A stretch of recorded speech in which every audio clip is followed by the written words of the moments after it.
Hello दोस्तों, स्वागत है आप सभी का मेरे यूट्यूब चैनल में। आई होप आप सभी लोगों की तैयारी अच्छी चल रही होगी। तो इससे पहले हमने किए थे 50 क्वेश्चन एमसीक्यू जो कि शिक्षण अभिरुचि के थे प्रवक्ता स्क्रीनिंग के। तो अब हम उसके बाद के जो आगे के बचे हैं 30 क्वेश्चन और बचे हैं तो उनको करेंगे आज की क्लास में। एमसीक्यू क्वेश्चन बहुत ही महत्वपूर्ण है। तो हमारा पहला क्वेश्चन है, देखते हैं कौन सा है। कोविड-19 की स्थिति के दौरान निम्न में से किस ऐप्स ने महत्वपूर्ण भूमिका निभाई? तो बताइए, जो कोविड-19 जब चला था तो उस दौरान एक ऐप का प्रयोग किया गया था, तो किस ऐप ने सबसे महत्वपूर्ण भूमिका निभाई वो बताइए। तो हमारे पास 4 ऑप्शन है। सबसे पहले है आरोग्य जीवन, दूसरा है आरोग्य सेतु, तीसरा है आरोग्य क्लिनिक, तीसरा है चौथा है ई नाम। तो बताइए इसमें से सही उत्तर कौन सा है। इसका सही उत्तर है, जो ऐप ने भूमिका निभाई थी कोविड-19 के समय, तो था option number B Aarogya Setu. ठीक है, ये इसका राइट आंसर है। उसके बाद दूसरा क्वेश्चन है, निम्न में से किस विकल्प में राष्ट्रीय अध्यापक शिक्षा परिषद के 4 क्षेत्रीय समितियों को सही अंकित किया गया है? तो बताइए इसमें से जो 4 क्षेत्रीय समितियां हैं राष्ट्रीय अध्यापक शिक्षा परिषद के, वह कौन से हैं। पहला है भुवनेश्वर भोपाल गोवा चेन्नई, दूसरा है भुवनेश्वर भोपाल बेंगलुरु जयपुर, तीसरा है भुवनेश्वर बेंगलुरु जयपुर लखनऊ, चौथा है भुवनेश्वर जयपुर भोपाल नई दिल्ली। तो बताइए इसमें से कौन से 4 क्षेत्र हैं राष्ट्रीय अध्यापक शिक्षा परिषद के। तो इसका दूसरे का आंसर है ऑप्शन नंबर बी। तो इसके 4 कौन से हैं समितियां, भुवनेश्वर भोपाल बेंगलुरु और जयपुर। तो इसका राइट आंसर है ऑप्शन नंबर बी। उसके बाद तीसरा क्वेश्चन है, सूचना प्रौद्योगिकी अधिनियम किस वर्ष आया? तो बताइए सूचना प्रौद्योगिकी अधिनियम किस वर्ष आया था। तो इसमें 4 ऑप्शन है। पहला है 2000 में, दूसरा है 2005 में, तीसरा है 2008 में, चौथा है 2009 में। तो बताइए इसका राइट आंसर कौन सा है तीसरे का। तो तीसरे का राइट आंसर है ऑप्शन नंबर ए 2000 में। कब आया था ये सूचना प्रौद्योगिकी अधिनियम? आया था 2000 में। उसके बाद चौथा है, राष्ट्रीय ज्ञान नेटवर्क की शुरुआत हुई थी। तो बताइए राष्ट्रीय ज्ञान नेटवर्क की शुरुआत कब हुई थी। पहला है 2010, दूसरा है 2011, तीसरा है 2014 और चौथा है 2019। तो बताइए इसका सही आंसर कौन सा है चौथे का। तो चौथे का सही आंसर है, ये कब शुरुआत हुई थी। इसकी शुरुआत हुई थी 2010 में हुई थी। राष्ट्रीय ज्ञान नेटवर्क की शुरुआत कब हुई थी, ये हुई थी 2010 में। उसके बाद अगला है पांचवा, एनसीईआरटी की स्थापना कब हुई थी। तो बताइए एनसीईआरटी की स्थापना कब हुई थी।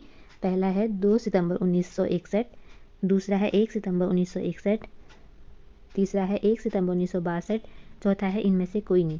तो पांचवे का सही उत्तर कौन सा है। पांचवे का सही उत्तर हो जाएगा ऑप्शन नंबर बी, 1 सितंबर 1961 को क्या हुआ था, एनसीईआरटी की स्थापना हुई थी।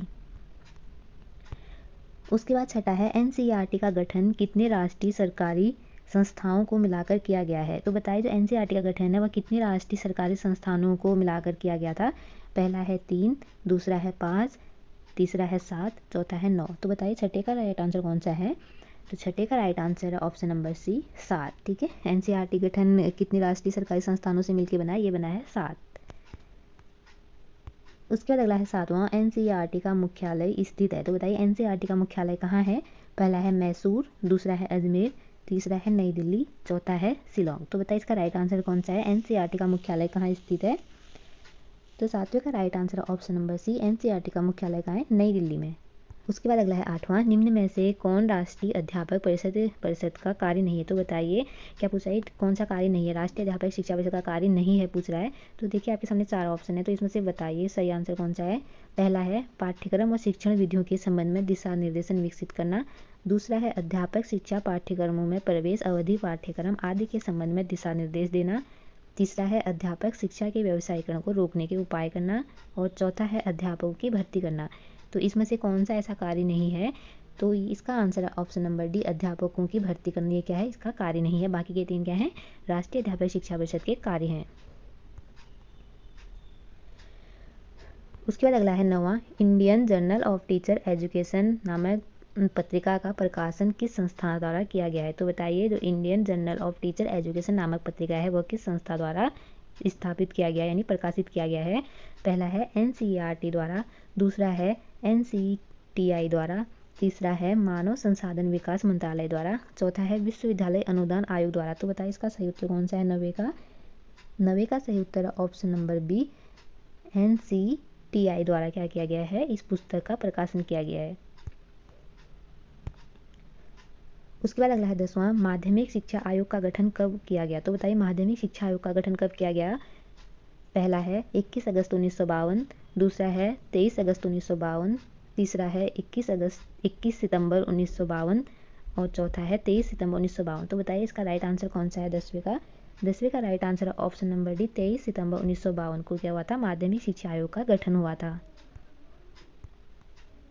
उसके बाद अगला है 11वां, माध्यमिक शिक्षा आयोग को अन्य किस नाम से जाना जाता है। तो बताइए माध्यमिक शिक्षा आयोग जो है उसे और किस नाम से जाना जाता है। पहला है राधा कृष्णन आयोग, दूसरा है मुदालियर आयोग, तीसरा है कोठारी आयोग, चौथा है ज्ञान आयोग। तो बताइए 11वीं का सही उत्तर कौन सा है। तो माध्यमिक शिक्षा आयोग को और किस नाम से जाना जाता है, इसका ऑप्शन नंबर बी सही है, मुदालियर आयोग। ठीक है। उसके बाद अगला है 12वां, किस आयोग ने कॉमन स्कूल सिस्टम लागू करने की सिफारिश की। तो बताइए वह कौन सा आयोग था जिसने कॉमन स्कूल सिस्टम लागू करने की सिफारिश की। पहला है कोठारी आयोग, दूसरा है मुदालियर आयोग, तीसरा है राधा कृष्ण आयोग, चौथा है उपरोक्त सभी। तो बताइए 12वीं का सही उत्तर कौन सा है। तो 12वीं का सही उत्तर ऑप्शन नंबर ए, कोठारी आयोग ने क्या किया था, कॉमन स्कूल सिस्टम लागू करने की सिफारिश की थी। अगला है 13वां, कोठारी आयोग में कुल कितने सदस्य थे। तो बताइए कोठारी आयोग में कुल कितने सदस्य थे। पहला है 14, दूसरा है 15, तीसरा है 16, चौथा है 17। तो बताइए राइट आंसर कौन सा है 13वीं का राइट आंसर है ऑप्शन नंबर डी 17। ठीक है, कितने सदस्य थे इसमें, 17।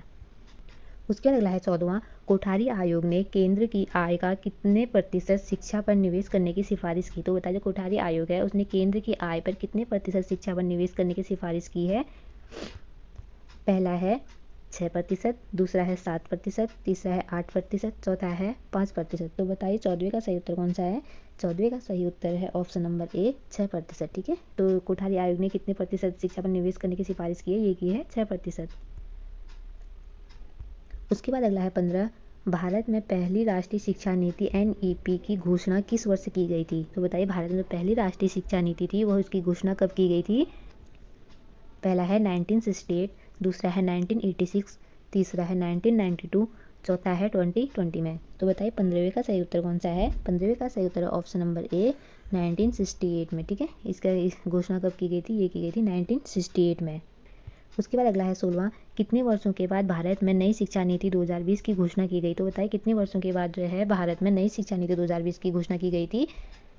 पहला है 34 वर्ष, दूसरा है 52 वर्ष, तीसरा है 35 वर्ष, चौथा है 33 वर्ष। तो बताइए राइट आंसर कौन सा है 16वीं का राइट आंसर है ऑप्शन नंबर ए, इसमें कितना है 34 वर्ष में इसकी घोषणा की गई थी। ठीक है।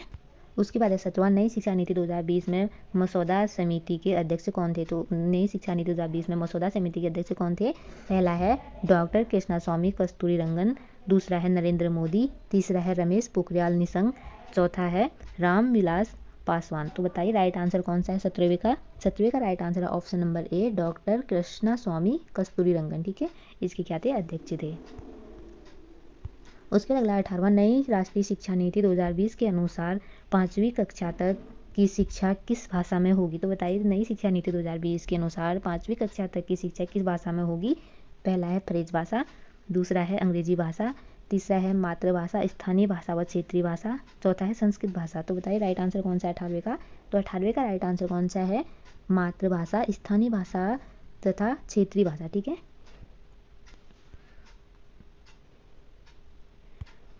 उसके बाद अगला है 19वां, किसने प्राथमिक शिक्षा, माध्यमिक शिक्षा व उच्च स्तरीय शिक्षा के विकास की सिफारिश की। तो बताइए वह कौन सा आयोग था जिसने प्राथमिक शिक्षा, माध्यमिक शिक्षा व उच्च स्तरीय शिक्षा के विकास की सिफारिश की। पहला है कोठारी आयोग, दूसरा है मुदालियर आयोग, तीसरा है राधा कृष्णन आयोग, चौथा है उपरोक्त सभी। तो बताइए इसमें से राइट आंसर कौन सा है 19वीं का राइट आंसर है कोठारी आयोग। ठीक है। उसके बाद अगला है 20वां, राष्ट्रीय शिक्षा नीति 1986 का दस्तावेज कितने भागों में विभाजित है। तो बताइए जो राष्ट्रीय शिक्षा नीति 1986 था वो कितने दस्तावेज भागों में विभाजित है। पहला है 9, दूसरा है 10, तीसरा है 11, चौथा है 12। तो बताइए 20वीं का राइट आंसर कौन सा है। 20वीं का राइट आंसर है ऑप्शन नंबर डी 12। उसके बाद अगला है 21वां, निम्न में से कौन सामाजिक समानता का अर्थ है। तो बताइए इसमें से सामाजिक समानता का अर्थ कौन सा है। पहला है आर्थिक असमानता का अभाव, दूसरा है भेदभाव का अभाव, तीसरा है शासन में भाग लेने का समान अधिकार, चौथा है कानून के समक्ष समानता। तो बताइए 21वीं का राइट आंसर कौन सा है। 21वीं का राइट आंसर है ऑप्शन नंबर बी, भेदभाव का अभाव। उसके बाद अगला है 22वां, निम्न में से कौन सा कथन सही है। तो बताइए इसमें से कौन सा कथन सही है। पहला है समानता का अर्थ व्यवहार व पुरस्कारों की समानता, दूसरा है समानता का अर्थ समान आय, तीसरा है समानता का अर्थ है कि प्रकृति ने सब मनुष्य को समान बनाया है।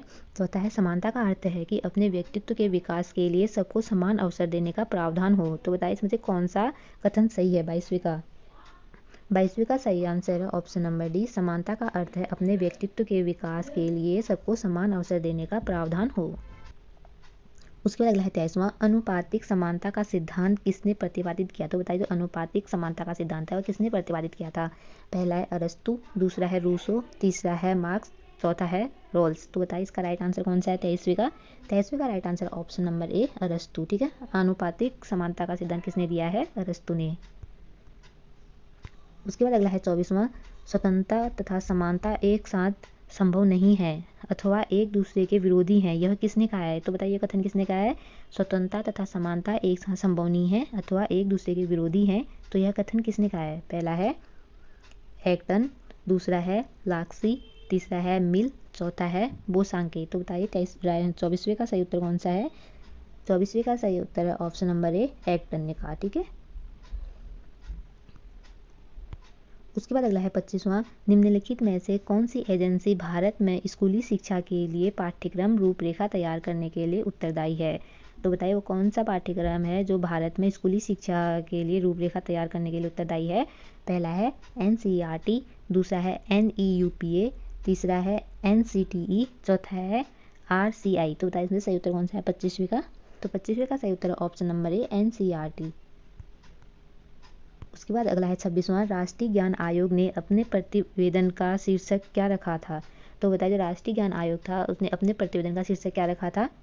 पहला है राष्ट्र के लिए ज्ञान अनिवार्य, दूसरा है राष्ट्र के नाम ज्ञान, तीसरा है राष्ट्र के नाम प्रतिवेदन, चौथा है राष्ट्र के लिए ज्ञान का महत्व। तो बताइए 26वीं का राइट आंसर कौन सा है।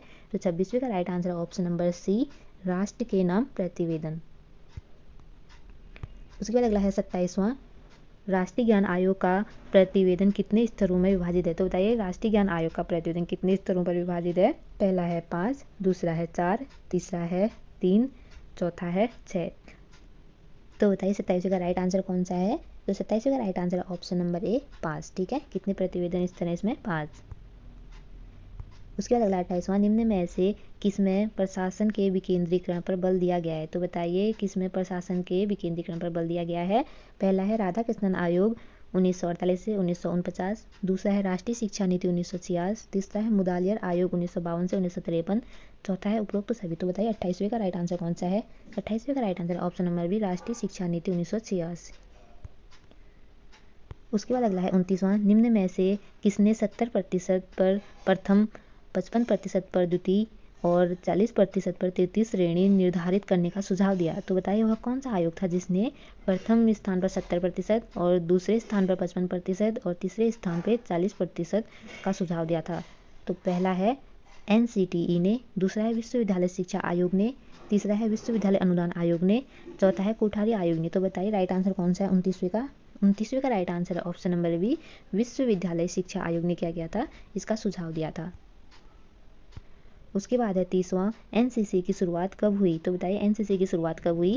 पहला है जुलाई 1948, दूसरा है जुलाई 1949, तीसरा है जुलाई 1950, चौथा है जुलाई 1951। तो बताइए 30वें का राइट आंसर कौन सा है। NCC की शुरुआत कब हुई। तो NCC की शुरुआत हुई थी ऑप्शन नंबर ए, जुलाई 1948 को इसकी शुरुआत हुई थी। ठीक है, तो हमारे यहाँ पे 30 क्वेश्चन कंप्लीट हो गए हैं। उसके बाद हम आगे के टॉपिक के करेंगे MCQ क्वेश्चन, जो कि महत्वपूर्ण क्वेश्चन होंगे। और अपनी तैयारी करते रहें, अच्छे से करें अपनी तैयारी, क्योंकि हमारे पास लास्ट मौका है, तो ये मौके बार बार नहीं मिलते हैं। और जिन्होंने भी हमारे पीछे की वीडियो नहीं देखी हैं, जिसमें हमने नोट्स से सीरीज वाइज कर रखे हैं, सारे के सारे नोट्स जितने भी टॉपिक दे रखे हैं शिक्षण अभिरुचि के, तो आप देख सकते हैं हमारी प्लेलिस्ट में। और आगे को लेके आएंगे हम MCQ क्वेश्चन, जो कि उन्हीं टॉपिकों में से है। तो बने रहिए मेरी वीडियो के लास्ट तक।